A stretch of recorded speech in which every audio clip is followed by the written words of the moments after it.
Bonjour à tous, c'est Zorakvos et on se retrouve pour la FAQ bilan de l'année 2022 de ma chaîne de stream Zorakvos Barlow. Je suis très content de faire cette vidéo et de répondre à vos questions par rapport à cette magnifique année qui vient de se passer, bon, qui a commencé plus ou moins comme les autres mais qui s'est terminée en beauté magnifique. Je vais donc répondre à vos questions tout de suite. La première question, quelle est ta plus grande réussite et déception de 2022 par Ibessa, merci de ta question, ça fait extrêmement plaisir. Quelle est ma plus grande déception? En vrai, je dirais qu'il y en a plusieurs. La première, ça a été de ne pas réussir à régler mon problème graphique. Bon, comme vous savez, je vous ai expliqué, j'avais des problèmes graphiques qui m'empêchaient de continuer à certains de mes jeux préférés, dont FF14, qui était à ce moment-là mon MMO préféré. Comment dirais-je, il y a eu aussi, alors une grosse déception plus au niveau de mon mental. J'ai eu beaucoup de problèmes pendant l'année qui ont fait que j'ai arrêté les streams pendant parfois des grosses périodes, ce qui ont fait que ça a un peu détruit certaines communautés que j'avais commencé à créer. Donc ça a été une grosse déception de, des fois de laisser tomber entre guillemets le streaming alors que je me sentais pas bien. J'aurais peut-être dû essayer d'un peu plus foncer, peut-être un peu plus m'investir et rester un peu plus concentré sur ce que je faisais. Mais bon, j'ai essayé le choix des fois de me toucher les couilles, et bon ça c'est à revoir, ce qu'on fera pas évidemment en 2023. Et l'autre ça aurait été, il y en a encore deux autres, hein, si j'ai envie d'être réaliste. Il y a l'arrêt d'une de mes séries phares du début d'année 2022, c'était 2K22 que j'ai adoré faire en coop avec Cyril et Seb, que vous avez pu voir si vous connaissez la chaîne depuis quelques temps maintenant, et qu'on a dû arrêter à cause de problèmes au niveau du jeu, hein, 2K22 qui avait un problème de crash quand tu passes en streaming, ce qui fait qu'on a dû arrêter. Mais j'espère pouvoir peut-être recommencer et suivre cette série, recontinuer plutôt cette série qu'on avait commencé en année 2023, et de toute façon il y aura 2K23 quand il sortira, on en fera un mode univers, ça c'est obligé. Et pour moi la plus grosse déception, une des plus grosses déceptions, encore une fois la dernière, ça serait, je pense, comment dirais-je, mon entêtement par rapport au réseau. Alors qu'est-ce que j'entends par là? Je m'étais dit, avec YouTube, avec Twitch, je peux y arriver.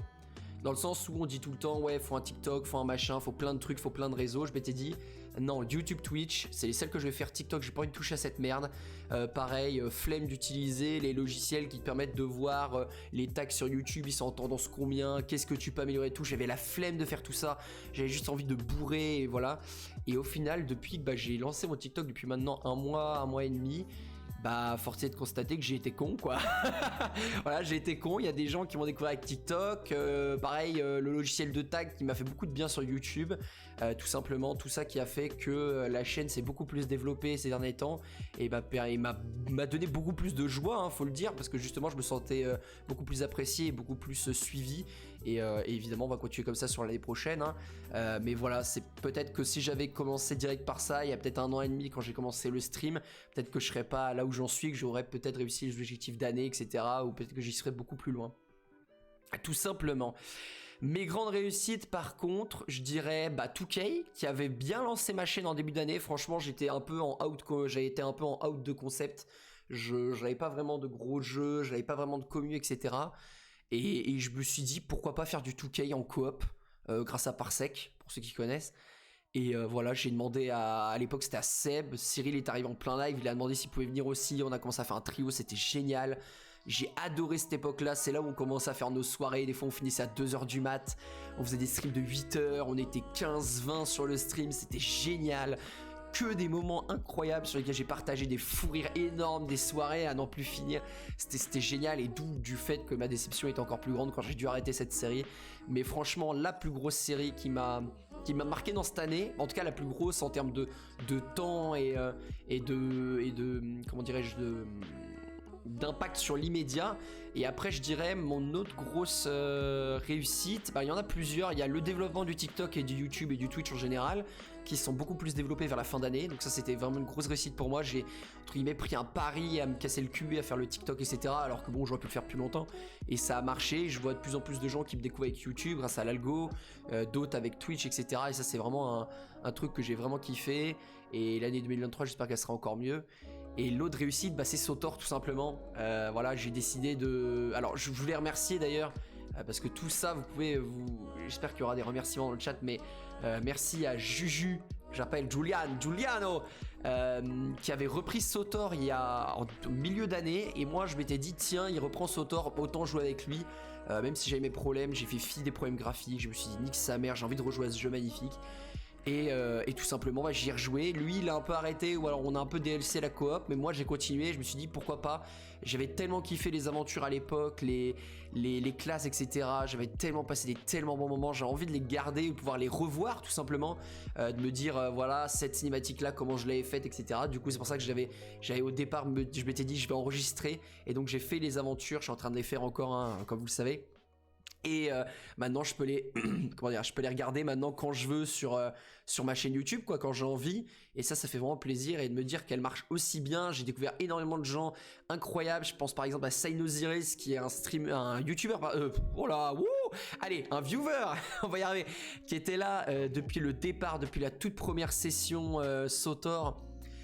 Qui m'a accompagné, qui était ou la deuxième, mais en tout cas qui était là dans les tout débuts, qui était vraiment très très sympa, qui malheureusement je le vois plus trop ces derniers temps, mais qui avait des trucs à faire, mais je comprends tout à fait qu'il puisse pas venir tout le temps, qui était incroyable, qui était très sympathique. Darksflow aussi, qui arrivait à peu près dans les mêmes moments, je crois qu'ils sont arrivés à peu près à un live de écart, ou alors peut-être au même, je me souviens plus, mais toutes les personnes que j'ai rencontrées pendant ces streams, même ceux qui sont pas revenus, mais tous ceux avec qui j'ai pu discuter, débattre, même je parlerai de même des nouveaux, hein, Ibessa, Akoyo, qui sont arrivés il y a très peu de temps, mais qui ont déjà fait énormément pour la chaîne. Même pas que avec les subgifts, hein, mais évidemment juste avec leur présence, le fait de parler, d'être là en stream, ça motive. Je le dirai jamais assez souvent, mais ça motive tellement. Et j'ai rencontré tellement de gens pour Sotor. On crée des guildes, on s'amuse pareil. Je pense encore au live d'hier soir où on a commencé l'aventure du soldat et on s'est tapé des barres à 5, on était en train de dégommer la map, c'était génial. Et franchement Sotor, ouais, une de mes plus grosses réussites je pense cette année, tellement avec les gens que j'ai découvert et l'évolution de la chaîne que ça a apporté, parce que j'ai dû limite faire 25% de mes follow de ma chaîne avec Sotor, alors que Sotor ça doit faire 2-3 mois que j'y suis quoi, alors que ça fait 1 an et demi que j'ai fait du stream. C'est incroyable, et franchement ouais, on n'est pas prêt d'arrêter, et Sotor ça va vraiment être le jeu de 2023. Question de zone, mon modo. Alors, quel est ton co-streamer préféré? Une seule bonne réponse. Bon, pour la blague, je dirais Cyril, mais en vrai, si je suis vraiment objectif, je dirais en fait tous. Il n'y a pas vraiment de meilleur co-streamer, entre guillemets, de personnes avec qui j'ai fait de la coop. Il y a eu Cadrage sur certaines manières, je parle Divinity, etc. Certains un peu de streaming aussi, hein, parce qu'il a fait un peu de streaming avec nous. Je veux dire pas de streaming, mais de JDR. Je dirais aussi le Camtar Marcoin, aka Greeknot, qui était là au tout début, mais je sais plus s'il a vraiment fait des trucs en 2022, je crois, mais je suis pas sûr. Mais en tout cas voilà, une personne que j'ai, un de mes meilleurs amis que j'apprécie évidemment avoir à chaque fois sur mes lives.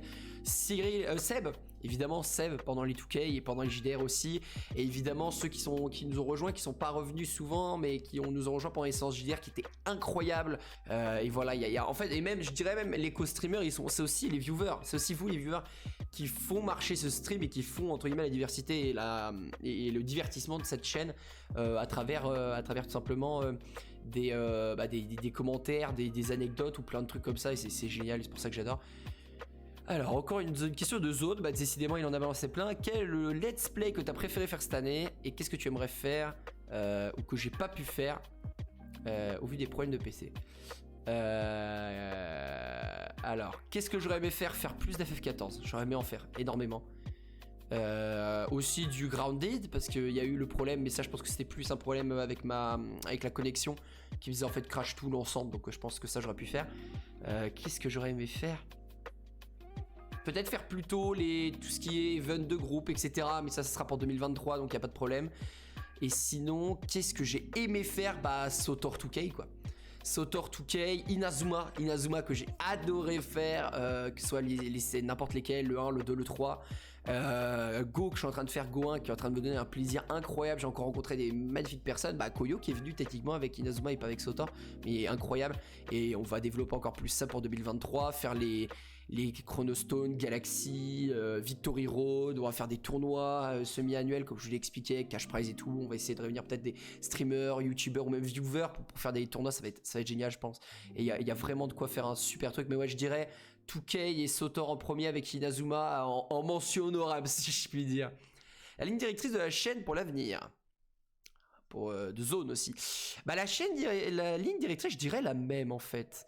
Parce que beaucoup de projets que j'ai actuellement et que je suis en train de faire actuellement sont pas terminés. Je parle par exemple de Sotor, on a à peine fait, je pense même pas 20% de ce qu'on doit faire sur tout le jeu. Donc on a encore énormément, ce sera toujours ma grosse ligne directrice de la chaîne. Inazuma pareil, on a tous les jeux à finir, on a Strikers 2013, le Go Chronostone, Go Galaxy, on a le Victory Road qui sortira, les tournois, etc. Peut-être continuer les Fire Emblem. J'ai vu parce que il y a. Alors c'était une question de qui J'avais vu ça. Oui, de Ibessa qui me demandait est-ce que je comptais faire Free House et Fire Emblem Engage qui sort en janvier. Alors Free House je l'ai déjà, je l'avais déjà fait en solo tout seul, mais je pense que je vais le refaire en stream. Engage c'est pratiquement sûr que je vais le prendre pareil. Donc continuer le Awakening que j'avais commencé sur la chaîne, qui avait été stoppé parce que j'ai perdu ma sauvegarde, donc je la recommencerai en off, et faire Awakening, Fates et du coup Free House et Engage. Mais ça c'est prévu pour 2023, il n'y a pas de souci à se faire là-dessus, mais du coup plein de jeux et plein de trucs prévus. Mais ouais voilà, plein de petits jeux aussi que j'avais pas terminé, Donjon de Nullbuck que j'aurais dû faire, Rise Son of Rome que j'aurais dû finir. Il y a plein de petits jeux comme ça, plein de let's play qu'on a commencé sur la chaîne que vous pouvez voir à droite à gauche et qu'on terminera en 2023 je pense, sur des sessions plus l'après-midi que le soir, parce que je sais que le soir c'est là où il y a mon cœur de cible. Et donc voilà, pour les petits après-midi, pour entre guillemets moi me chill, faire des trucs un peu moins gros et en même temps continuer les let's play pour YouTube pour qu'ils soient enfin terminés. Coop Dying Light 2 tenterait pour 2023. Bah pourquoi pas. Je suis pas très jeu post-apo. Faut être réaliste, je vais le dire. Je suis pas très jeu post-apo, mais si c'est pour de la coop, pour se marier entre potes, il y a largement de quoi faire. Et je pense que ouais, ça peut être un petit truc à se tenter. Vraiment sympa. Ton jeu le plus attendu 2023. Alors j'en ai plusieurs. Je dirais déjà Victory Road de Inazuma Eleven évidemment, qui est je pense l'un des jeux que j'attends le plus. Parce que je l'attends depuis des années. Hogwarts Legacy que je surattends, qui est déjà full précommandé en version Ultimate, que j'attends là normalement février, parce que je crois que ce qui a été décalé c'est pour les versions console et pas PC, à moins que je dise des conneries évidemment. Donc du coup évidemment ça il y aura du let's play en veux-tu en voilà, comme j'avais expliqué il y en aura peut-être 12 en fonction de la rejouabilité du jeu, mais j'ai plein de concepts sur le jeu à faire et je pense qu'il y a vraiment de quoi faire. Et sinon en 2023 qu'est-ce qu'il y avait d'autre? Ouais, le Fire Emblem, faire la Xenoblade aussi. Bon je sais que Xenoblade Chronicles 3 est déjà sorti, mais ça c'est un truc qui me botterait bien aussi. Faire tous les Xenoblades, le premier, le X, le 2 que j'ai aussi, et le 3 que j'ai pas encore acheté mais que je pense que je compte acheter.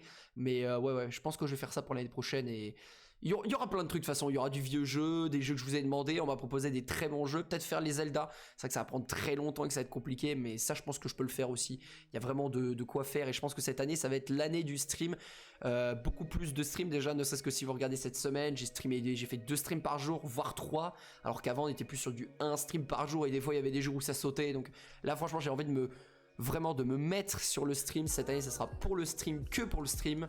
Et franchement, on va se développer, essayer de péter les scores, tout simplement, avec vous tous. Ça va être incroyable. Donc ça, je t'ai répondu. PKT moche, c'est subjectif. Donc objectivement, je ne sais pas si je suis beau, mais subjectivement, si tu trouves que je suis moche, bah désolé. Merci les modos, ça fait toujours plaisir de me donner confiance en moi. Pourquoi t'être lancé dans le streaming? J'avais pas trop d'idées. Mais non, mais en vrai, comme je te l'ai dit, il y a Sky, il n'y a pas de questions débiles. Pourquoi je me suis lancé dans le streaming? C'est une très bonne idée en vrai, et une très bonne question. Pourquoi je me suis lancé? Parce qu'en fait j'avais l'impression que ce que je faisais ça servait à rien.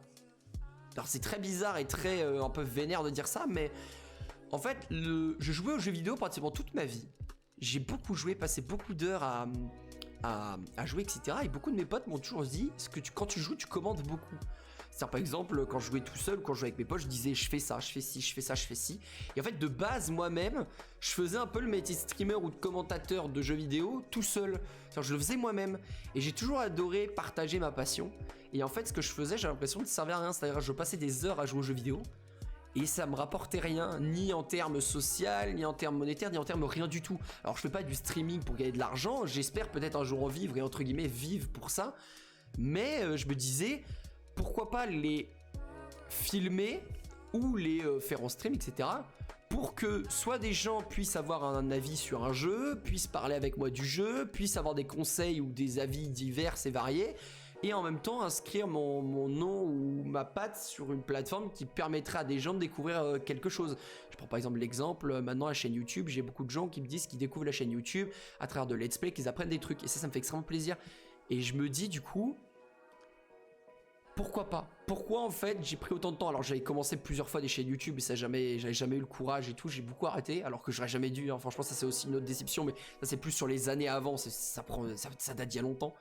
C'est vrai qu'une des premières chaînes j'avais commencé avec le jeu Fable Anniversary, j'avais continué. Peut-être à faire d'ailleurs pour 2023, n'hésitez pas à zioter et à commenter si ça vous intéresse. Et n'hésitez pas d'ailleurs à donner dans les commentaires des jeux qui pourraient vous intéresser pour l'année 2023, je regarderai et je jeterai un petit coup d'œil.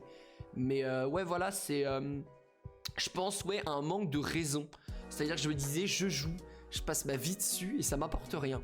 J'apporte rien aux autres, ça m'apporte rien et entre guillemets je perds mon temps. Je pourrais le consacrer à faire du streaming, à faire des vidéos pour aider des gens, partager ma passion et en même temps moi m'aider. Parce qu'en même temps ça me donne des horaires, ça me fait travailler etc. Et en même temps ça pourrait à terme me faire gagner un petit peu de sous. Donc je me disais... il faut que je fasse quelque chose. J'ai envie que mes let's play, mes aventures, mes réactions, je les garde pour qu'un jour j'en ai une trace et pour qu'un jour si j'ai envie de revoir un truc qui m'a fait rire à une époque, je puisse revoir ma réaction et revoir ce que j'avais fait. Et en même temps me dire, je le partage, il y a des gens qui le découvrent et en même temps de me dire, si c'est possible, hein, possible, on va dire entre guillemets, faire un peu d'argent dessus. Et entre guillemets, donner une raison à ce que je fais. Tu sais, il y a toujours le truc des parents, les fameux parents, ouais, est-ce que tu fais ça, rien, tu joues aux jeux vidéo, tu préfères faire autre chose de ta vie. Bah en vrai... les jeux vidéo ils m'apportent quelque chose et en faisant du stream et du YouTube ça m'a permis en fait de mettre comment dirais-je, une raison et un objectif et une justification à tout ça. Et c'est pour ça que techniquement je fais du stream. Partage, raison personnelle et après voilà quoi. Préfères-tu les premières saisons d'Inazuma ou celle de Go? Et pourquoi préfères-tu ces saisons-là? Merci à Koyo pour cette question, le fanboy Inazuma hein. Mais c'est bien, il en faut, on se quittera là-dessus.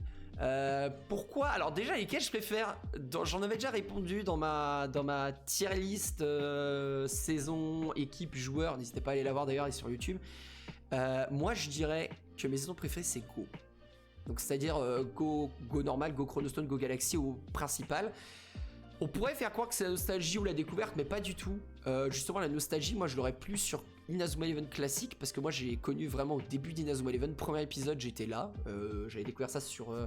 je sais plus sur quelle chaîne, ça devait être sur... je sais plus du tout sur quelle chaîne, mais sur une chaîne, voilà, tout simplement. Et j'ai découvert vraiment la sortie. Et Go, j'ai découvert ça que très tard. Vraiment, des années plus tard, Go normal, Go Chronostone et Go Galaxy, j'ai regardé que très récemment. Je connaissais le principe de Go Chronostone parce que j'avais joué au jeu il y a très longtemps, je l'ai fait d'innombrables fois. Mais Go Galaxy, je l'ai vu que très récemment. Et franchement, sur un objectif, Go, c'est vachement meilleur. Pourquoi? Parce qu'en vrai, il y a plein de trucs, il y a des diversités. Les trucs sont géniaux. En fait, c'est surtout un manque, je pense, dans les premières saisons. C'est-à-dire, la saison 1, elle est cool, mais en soi, elle est pas incroyable. Je veux dire, il y a la nostalgie et tout, mais en soi, c'est classique. La saison 2 avec Alius, elle est incroyable. La saison 3, la Coupe du Monde, c'est génial. Mais après, en fait, dans Go, t'as ça, mais en mieux. C'est-à-dire, t'as la saison 1, on peut faire le parallèle. Saison 1 de Go, saison 1 de normal, pardon. T'as un championnat classique. Championnat. Et dans Go, c'est un championnat, mais qui est régulé. Donc, tu as des enjeux footballistiques derrière, des enjeux, voilà, parce que les matchs sont régulés, choisis à l'avance, etc. Donc, tu as un système de révolution et de soulèvement populaire envers un système. Ce qui, techniquement, est le pitch de la saison 1, mais en mieux. Le saison 2, alors saison 2 normale, c'est Academy Alus, c'est les extraterrestres et tout qui veulent conquérir le monde avec le foot. C'est ultra stylé. Mais Chronostone, c'est quand même une société qui remonte dans le temps pour détruire le foot. Parce qu'en fait, il y a une société qui s'appelle la New Gen, ou la seconde phase, je sais jamais, mais je crois que c'est la New Gen, qui en fait veut conquérir le monde et veut la détruire parce qu'ils ont des pouvoirs qu'ils ont acquis avec le football, avec des gènes de footballeurs. Donc, vu qu'ils ont été ostracisés, ils veulent détruire le monde. Donc, t'as la société qui dirige le monde à cette époque-là, qui retourne dans le passé pour détruire le foot de l'intérieur pour pas qu'il ait la New Gen. Et du coup t'as toute l'équipe de Raymond qui va dans le passé, dans le futur pour récupérer pour utiliser les forces des plus grands personnages de l'histoire, Jeanne d'Arc, Nobunaga, des T-Rex, des machins, pour ensuite affronter d'abord au début Eldorado qui est ceux qui veulent arrêter le foot, et après la New Gen. Je trouve que le plot est incroyable. T'as 1 milliard de trucs, tu t'y attends pas, tu te dis ah eux c'est les méchants, mais après c'est eux, mais en fait il y a plein de trucs, il y a des personnages incroyables. etc. Donc c'est beaucoup mieux je trouve que la saison 2, Alius qui est incroyable d'ailleurs. Et la saison 3, bah, ça reprend le même principe. C'est-à-dire la saison 3 normale, c'est une Coupe du Monde. Mais la saison 3 de Galaxy, c'est une Coupe du Monde dans la galaxie avec des extraterrestres. C'est génial, c'est génial. En plus, derrière, t'as les Miximax, t'as les totems, t'as les esprits guerriers dans Go. Je les trouve incroyables même. Il y a beaucoup de personnages ultra charismatiques dans la version Go. Donc voilà pourquoi moi, personnellement, je préfère Go. Et Ares Orion, on va pas parler parce que ça, c'est du bullshit. Mais je l'ai même pas vu dans ta question, donc ça veut dire que t'es un bon. Mais voilà, c'est... non, c'est... Je n'apprécie... C'est pas que j'apprécie pas les premières. Je les adore, je les surkiffe. Mais franchement... Go c'est meilleur. En plus t'as Black qui est quand même dans Go, t'as Radar qui est dans Go pardon. Alors que bon voilà, tu sais, tu pourrais te dire ouais il est dans la saison 3, il est pas dans Go, mais si en fait il est dans Go, donc c'est génial. C'est absolument génial. Voilà. Donc c'était tout pour la FAQ. Quelques petites questions. On a fait tranquille, c'est la première année, c'est normal. On peut pas avoir 1 milliard de questions. En tout cas je remercie tous ceux qui ont posé les questions. J'espère que vous continuerez toujours. Cette année 2022 a été incroyable, beaucoup de rebondissements, beaucoup de moments difficiles, beaucoup de moments de remise en question, mais cette fin d'année était juste incroyable, parfaite. Je vous dirai jamais assez comment vous êtes super, comment vous êtes ultra compréhensif, comment vous soutenez la chaîne comme des oufs, et je vous remercie vraiment pour ça. On se retrouve pour 2023, l'année du stream, ça sera encore mieux, et j'espère qu'on se reverra en live pour la FAQ 2024 et qu'on se dira que cette année sera encore plus incroyable. Et vu comment elle est déjà partie, je pense que ça va être le cas. En tout cas, je vous remercie, continuez d'être comme ça, vous êtes super, et je vous dis à la prochaine. Allez, salut tout le monde.